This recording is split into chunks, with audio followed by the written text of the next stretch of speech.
सारा प्रणाम। सहारा इंडिया परिवार के मेरे प्यारे कर्तव्योगी साथियों और सहारा से जुड़े समस्त निवेशकर्तागण का एक बार फिर से यथार्थ पर हार्दिक अभिनंदन, स्वागत है। दोस्तों, खबर तो बहुत महत्वपूर्ण है और डिसाइडेड भी हो सकता है आने वाले 30 दिन के अंदर क्या हो रहा है, क्या नहीं हो रहा है। इस बात की बातचीत, चर्चाएं आज हम आपके साथ करेंगे, क्योंकि पिछले 5-6 दिन से काफ़ी व्यस्तता के कारण आपके बीच आने का मौका नहीं मिला। इसके लिए क्षमा चाहते हैं। अभी काफ़ी सारी खबरें फाउंडेशन डे के बाद निकल कर सामने आया है और इन खबरों में सबसे ज़्यादा महत्वपूर्ण है जो मध्यस्थता का जो एक सुप्रीम कोर्ट का पहल है उसके बारे में, क्योंकि शायद 24 जनवरी को और 29 जनवरी को 2 बैठकें इस मामले में हो चुका है और सबसे महत्वपूर्ण बात यह है कि 20 फरवरी को दोबारा से इस मामले में एक मध्यस्थता का बैठक होगा और उम्मीद है कि अगर कानूनी दांवपेच में अगर कोई भारी, कोई कमज़ोर नहीं पड़ना चाहता तो आपस में बैठकर इस मामले को सुलझाया जाए, जिससे हज़ारों लाखों कार्यकर्ता और करोड़ों करोड़ों निवेशकों को इस भंवरजाल से निकाला जाए। महत्वपूर्ण बात यह है कि सहारा के प्रबंधन के बहुत ही समझदारी वाली पहल इसमें सामने आया है कि उन्होंने अपने कार्यकर्ताओं के लिए और जमाकर्ताओं के लिए ये कंसीडर किया है कि हम सेबी के साथ बैठकर इस मामले को और अन्य रास्ते से सुलझाने का प्रयास करेंगे। और ये बातें इस पहल को दर्शाता है कि सहारा इंडिया परिवार अब इस झमेले से निकलना ही चाहता है और इसके कई रास्ते वो ओपन करना चाहता है। एक रास्ता माने सुप्रीम कोर्ट के माध्यम से चल ही रहा है, दूसरा रास्ता मध्यस्थता सुप्रीम कोर्ट की पहल पर ही, अगर कोर्ट के बाहर दरवाजे अगर खुले हैं उसका भी इस्तेमाल किया जाना समझदारी भरा है। उम्मीद ये है कि दोनों में से किसी न किसी रास्ते से जल्दी ही इस मामले का समाधान मिलेगा और हमारे निवेशकों को राहत मिलेगा, क्योंकि यकीन मानिए निवेशक इस वक्त उस भंवर में है जहां पर उसको किनारा दिखाई नहीं दे रहा। एक जगह पर पोर्टल है, दूसरी जगह पर उसका करोड़ों रुपए का, लाखों रुपए का इन्वेस्टमेंट जो उसने अपने बुरे वक्त के लिए जमा किया था, लेकिन आज वो एक तरीके से फंसा हुआ नजर आता है।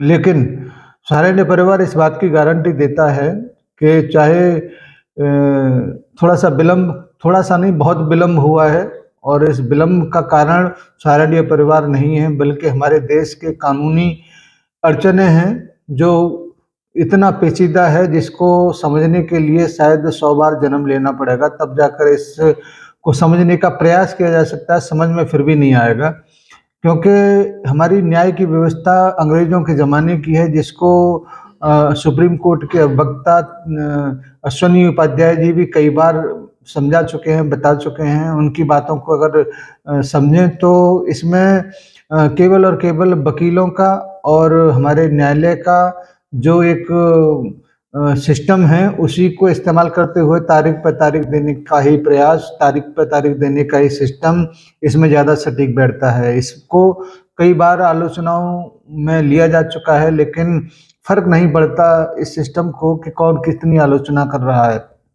बहरहाल सहारा इंडिया परिवार इस मामले को लेकर अब मध्यस्थता की ओर बढ़ चुका है और जल्दी ही इसके बारे में और भी नई अपडेट अब लाने की भी कोशिश होगी, समझने की भी कोशिश होगी और आपके बीच में रखने की भी कोशिश होगी।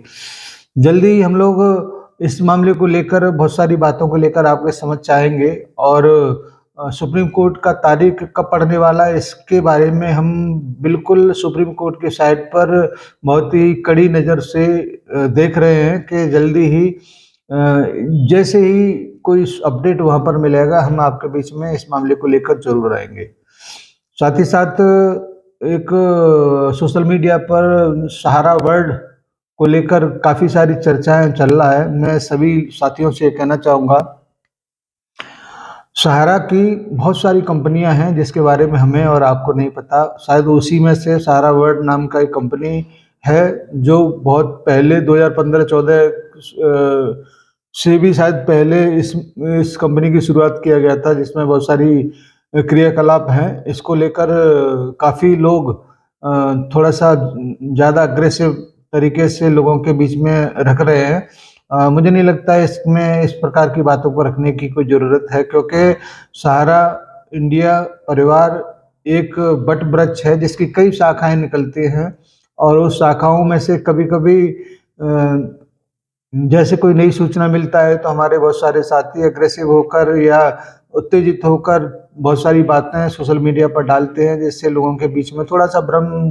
की स्थिति ज़रूर पैदा होती है। इसलिए इन सारी स्थितियों से बचा जाना चाहिए और सही सूचना के आने तक थोड़ा-सा इंतज़ार करना चाहिए। जैसे अभी मध्यस्थता को लेकर भी बहुत सारी बातें लोगों के बीच में रखा गया, मगर इसकी बातचीत या चर्चाएँ तो काफ़ी पहले से चल रहा था, लेकिन अब उसको एक तरीके से धरातल पर उतारा गया है और उसको लेकर कई सारी सूचनाएँ, कई सारी बातें और भी अन्य हुई होंगी जिसके बारे में हमें और आपको अभी तक पता नहीं है।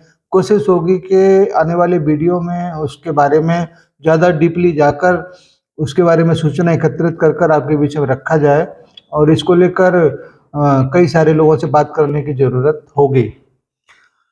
धन्यवाद आज की इस अपडेट के लिए। फरवरी माह का ये पहला वीडियो आपके बीच में रखने का मौका मिला है और आपसे ये आग्रह है कि ज़रूर लाइक करिएगा और अपने कार्यकर्ताओं के बीच में इसको ज़रूर शेयर करिएगा, और जिसने सब्सक्राइब नहीं किया है वो सब्सक्राइब कर ले, जिससे कि और नई सूचनाओं को नोटिफिकेशन आपके बीच में पहुंचा जा सके। धन्यवाद आप सभी को, सादर सहारा प्रणाम। जय हिंद। और बात आपसे पूछना चाहूँगा, शायद आपके लिए उसका उत्तर देना मुश्किल हो, लेकिन शायद कभी-कभी आपको लगता भी हो कि हाँ, ये आदमी है जो कि मेरा उत्तराधिकारी हो सकता है। मैं सोचा भी नहीं हूँ अभी, क्योंकि मेरे 2 पुत्र हैं। ऐसे परंपराओं को देखा जाए तो पुत्र के ऊपर बहुत बड़ी जिम्मेदारी होती है भविष्य का, मगर हमारे पुत्र अच्छी तरह जानते हैं कि जन्म के आधार पे वो गद्दी पे नहीं बैठ सकते जिम्मेदारी का, कर्म के आधार पर। इन बातों को हम लोग बहुत ज़्यादा मानते हैं, तो इसलिए हमारे यहाँ पर ये कहना बहुत मुश्किल है आज कि कौन किस जिम्मेदारी पे बैठेगा आगे चल के, कैसे वो लोग उसमें अपने पद को हासिल कर पाएंगे। ये तो पूरे तौर पे निर्भर करेगा, जो माहौल बन चुका है, कि कौन कितना कर्म के आधार पे इन स्थानों को प्राप्त कर सकेगा। आज आप एक शिखर पे स्थित हैं, शिखर तक आप पहुंच चुके हैं। आपके पास, जैसे हम लोगों ने शुरुआत करी थी कि सपनों के राजकुमार वाला जो जीवन होता है, वो सारा कुछ आपके पास है। हर नौजवान का सपना है कि वो आपके जैसा बने, जिस मेहनत और जिस लियाकत के साथ आप यहाँ तक पहुँचे हैं, हर एक चाहता है कि वो ऐसे ही आपकी जैसी गद्दी पे पहुँचे। तो जो नौजवान आपके जैसा बनना चाहते हैं, उनके लिए आप क्या संदेश देना चाहेंगे? मैं सबसे पहले ये कहना चाहूँगा नौजवान साथियों को कि जीवन को बहुत सुंदर बनाना, प्रगतिशील बनाना बहुत ज़्यादा अपने हाथ में। उसके लिए अपने नींव को मजबूत करना होता है, और नींव को मजबूत करने के लिए हमें अनुशासन, ईमानदारी और मेहनत को साथ लेना होता है। मगर केवल अनुशासन, ईमानदारी, मेहनत से हम सब कुछ प्राप्त नहीं कर लेते हैं।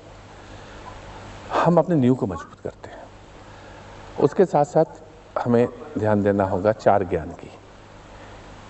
एक तो जीवन पक्ष का ज्ञान। जीवन पक्ष का ज्ञान मतलब जीवन की सच्चाइयाँ, मनोवैज्ञानिक पहलू, जीवन दर्शन। फिर कर्म विषय का ज्ञान, फिर कर्मस्थल का भी ज्ञान और व्यवहारिक ज्ञान। ये 4 ज्ञान में हमें पारंगत होना होगा।